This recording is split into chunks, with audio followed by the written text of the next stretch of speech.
I know they really don't like me. No, they don't like me. I know they really don't like me. No, they don't like me. Look at me, dog. Yo, what's good? You're back. This is the 10th episode, and I am definitely gonna give myself a pat on the back for that. Coming this far, 10 is big. 10 is a big number for anything, for anybody. So I'm proud of myself.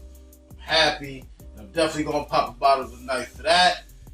Thank you for coming back. If you're always here, I appreciate you. If it's your first time, like I always say, please subscribe, please follow, like, and comment.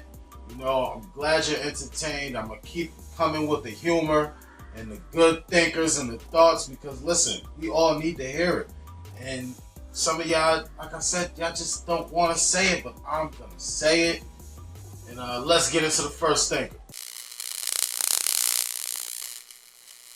Whenever you see a tough guy, or what they call a pretty boy, or a girl who wants, long fake hair and good nails and whatever, right?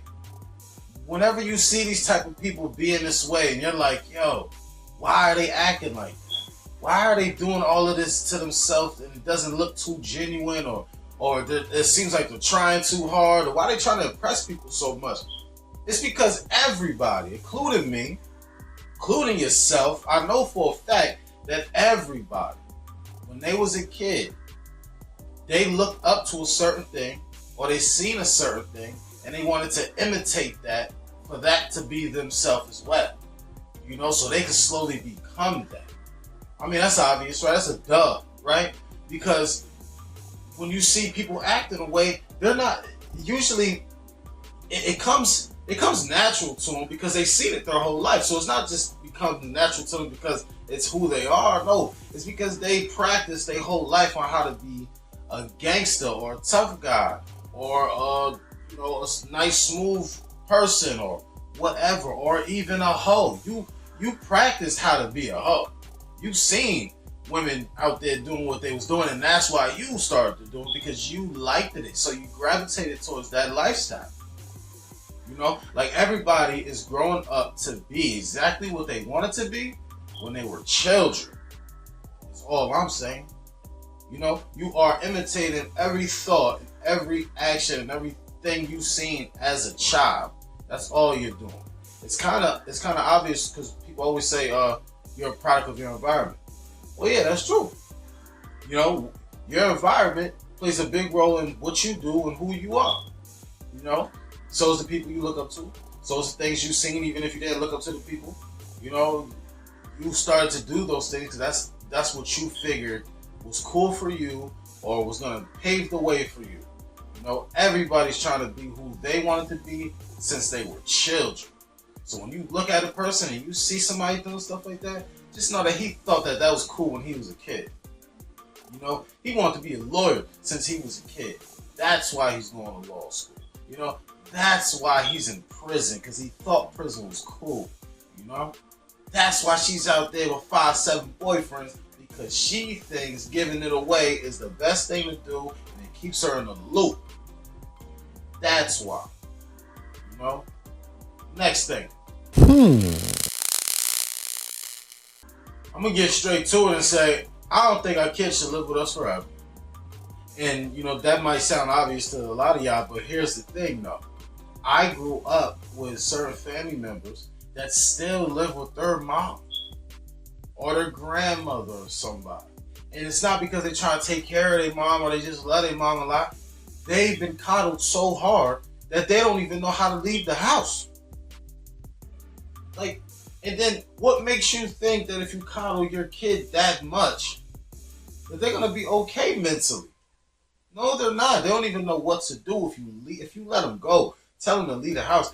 They'll come knocking back on the door because they don't know how to pay rent. They don't know how to establish a business. They don't know how to go to work and wake up on time. They don't. My kids ain't living with me forever. Forever? Are you serious?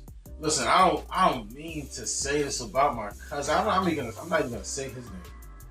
But he's grown. He's about 40-something years old.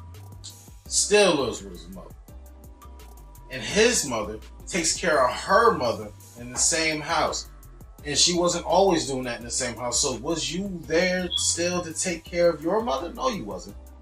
No, you wasn't. You was there because she allowed you to stay there forever. That's not a good thing mentally. You know, you'll probably be like, oh, well, at least she didn't just kick him out to the street.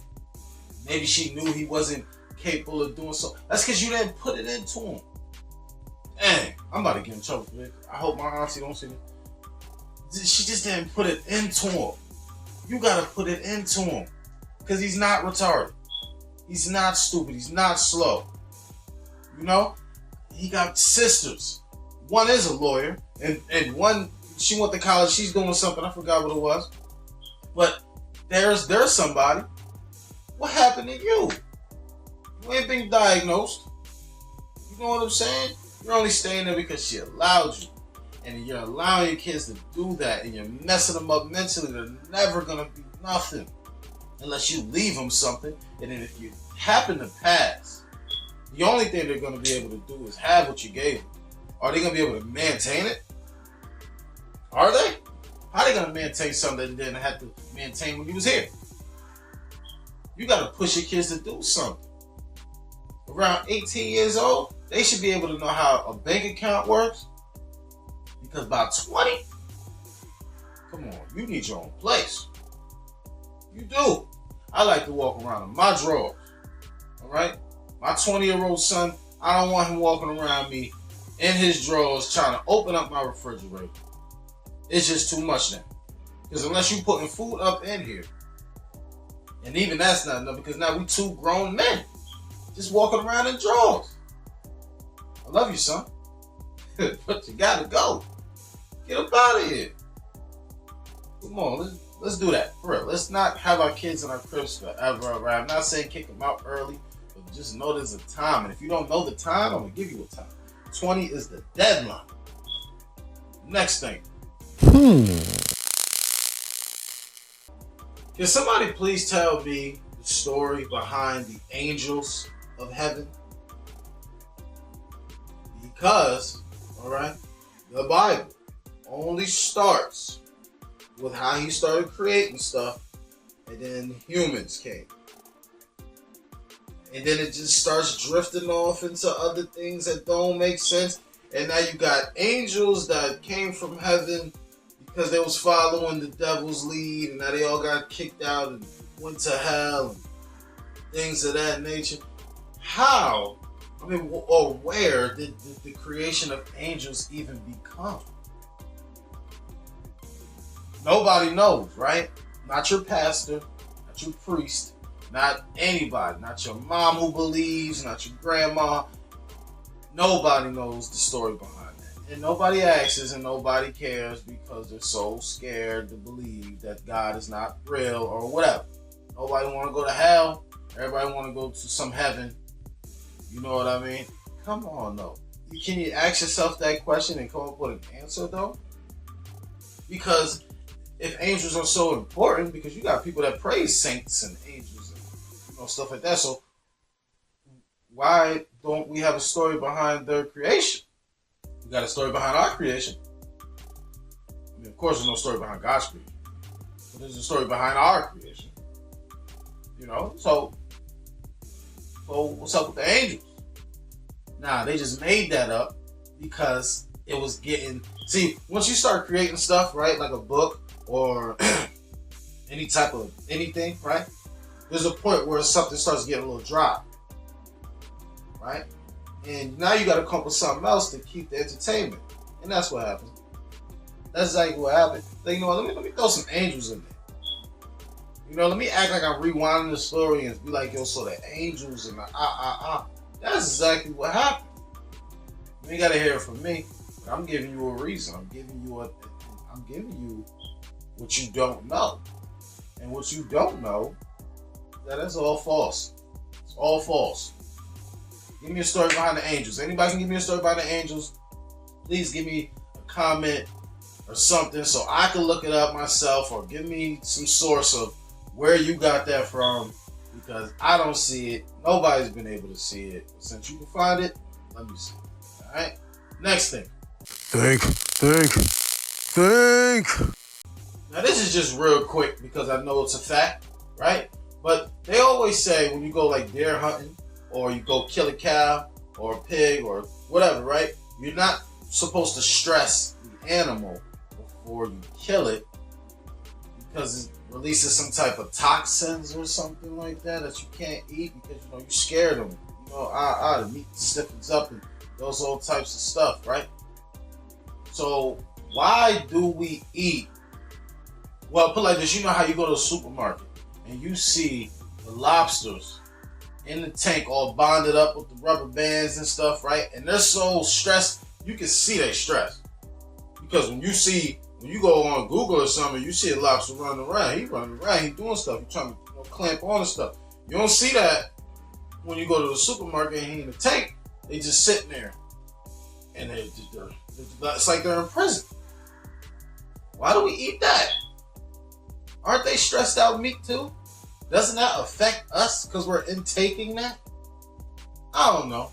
I feel like that is, you know what I mean? I don't know. That was just a quick little thinker because I just feel like we shouldn't be eating that. I felt so bad. I walked by the lobster and they was just sitting there. I tapped on the tank. Nobody moved. Nobody even buzzed just a little bit and they couldn't move their little clampers, man. How are they supposed to do stuff? How are they supposed to do anything? You don't see them having sex or nothing. It's not like they tied up down there, so how are you having sex? They're not even producing. They're not in the mood. They're in prison waiting to be slaughtered. And we're eating that. Aren't they stressed too? Aren't they releasing some type of toxins? I don't know. Whatever. Yo, listen, thank you for coming, all right? Listen, the next episode, all right, I'm going to need everybody who joins in to listen to subscribe. If you don't plan on doing it right now, because of whatever reason, you don't think that I'm good enough to listen to again, listen, try me again, all right, on the next episode. If you like at least one topic, press the subscribe button. We all thrive off of that. We all live off of that. You wouldn't even have good content if nobody subscribed and liked and commented and followed, all right? So let's do it, all right? Thank you for coming. My name is Unique King. This is why I think what you don't and say what you won't. Till next time, salute. Everything I'm gonna need is right here. Me and my money going through the nightmares.